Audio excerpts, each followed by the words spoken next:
Tech titans all day, the festivities, and of course the inauguration front and center. Right there, Elon Musk, our political team, with reporting tonight that he's expected to have office in the West Wing. Our Elizabeth Schulze has much more on his expected role in the Trump administration and his path to this point. On this brisk inauguration day, titans of the tech industry, including the world's richest man, Elon Musk, looked on as President Trump was sworn in as the nation's 47th president in the U.S. Capitol. The billionaire pumping his fists as the new president promised to fulfill Musk's obsession with going to Mars. And we will pursue our manifest destiny into the stars, launching American astronauts to plant the stars and stripes on the planet Mars. Musk's reach extends far beyond his hold on space exploration, electric cars, and social media, harnessing his vast wealth to help Trump return to the Oval Office. Thank you all very much. Let me tell you, we have a new star. A star is born, Elon. He's a character, he's a special guy, he's a super genius. Musk first threw his financial weight behind Trump after the assassination attempt in Pennsylvania. Since then, he spent at least $250 million backing Trump and other Republican candidates' 2024 campaigns through his America PAC. Every day from now until the election, we're giving out $1 million prize. One return on his investment, a title in the new administration. Hi, everyone. Trump appointed Musk to lead the newly created Department of Government Efficiency, or DOGE, also the name of a meme crypto coin backed by Musk. Yes! And we're going to take DOGE to Mars. Musk's path into Trump's inner circle, even part of the family photo on election night, has been anything but conventional. One of his first ventures was co-founding PayPal during the dot-com boom in the late 1990s. It quickly propelled him to stardom in Silicon Valley. He used to be this true genius and visionary, this technological wunderkind who could think of something that would lead us to a brighter future and take us there. He went on to launch a private space exploration company, SpaceX, in 2002. 2 years later, his next project was Tesla, a little-known startup at the time that over 2 decades grew into the most valuable car company in the world. Tesla and Musk's companies like internet provider Starlink and SpaceX were transformed into innovative powerhouses thanks to contracts and subsidies from the federal government. There are a few precedents that we can find in terms of a single individual who has such a breadth of contracts worth so many billions of dollars. $10 billion in the last 5 years with the Department of Defense and DOD. Is it safe to say that SpaceX would not be the giant, the titan that it is today without the government money that it got? It would not be. The money was so essential to developing both the Falcon 9 rocket and now Starship. That is money that Elon Musk would not have been able to fund entirely on his own. And now he's the richest man in the world.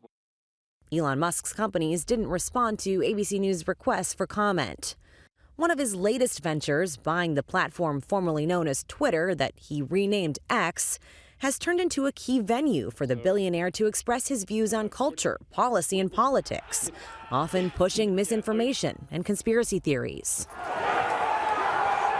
The media tries to characterize January 6th as some sort of violent insurrection, which is simply not the case. I mean, that is false.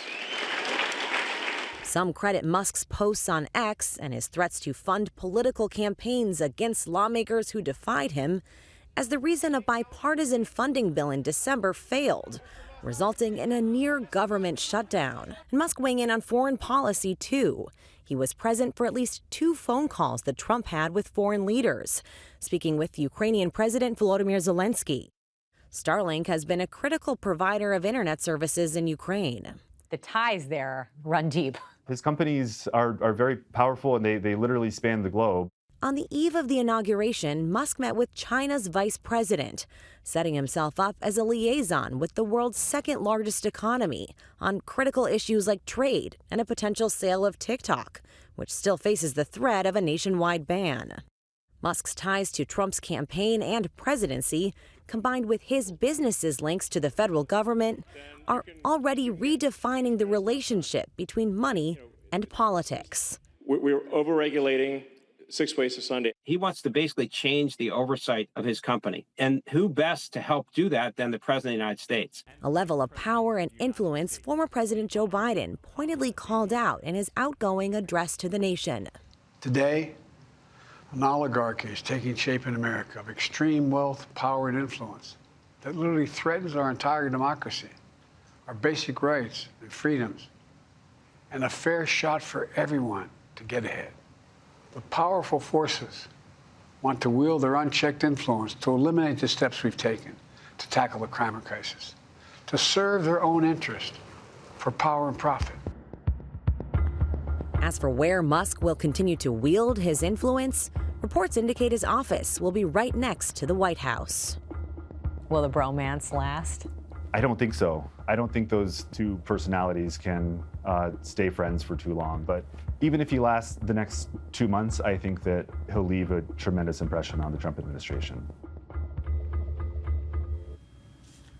Our thanks to Elizabeth Schulze for that. For more on that Elon Musk discussion, will the bromance last? I want to take that to you, Selena. Many people have said that at this point, Elon Musk has the most power of any unelected official in this country. Steve Bannon, longtime ally, of course, of Donald Trump, has said that he's making it his mission for him to fail. He has said that he's evil and just is doing all of this just to get more money. What's your over-under on how long the bromance lasts? Yeah, the key question, because President Trump, he's the smartest person in the room. He likes to have all of the attention focused on himself. And when somebody overshadows that, they usually don't last very long in his orbit. But I have been talking to sources who are close to both President Trump and Elon Musk.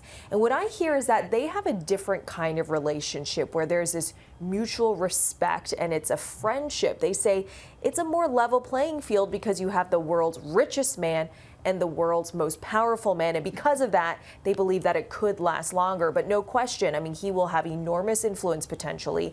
We're told by sources that he's going to have the highly coveted blue badge in the White House, which means it's basically an all-access badge, and that he'll have an office across the street from the White House and the Executive Eisenhower office building, but that he'll also likely have office space in the West Wing. So I've spent almost the last 8 weeks down in West Palm Beach near Mar-a-Lago, where Elon Musk was a constant presence. So it seems like he's still going to be very present in Donald Trump's orbit when he takes office. And it's not just when it comes to the Department of Government Efficiency, where he's going to be leading that or advising issues on domestic policy, but also he could play a big role in foreign policy. He has deep interests in China. It's a huge market for Tesla. He's very close with the Chinese government. And I've been told by experts that the Chinese government will likely try to use Elon as an interlocutor to get more favorable policies from President Trump. Very interesting, fascinating to just see how this is playing out, even in the short term.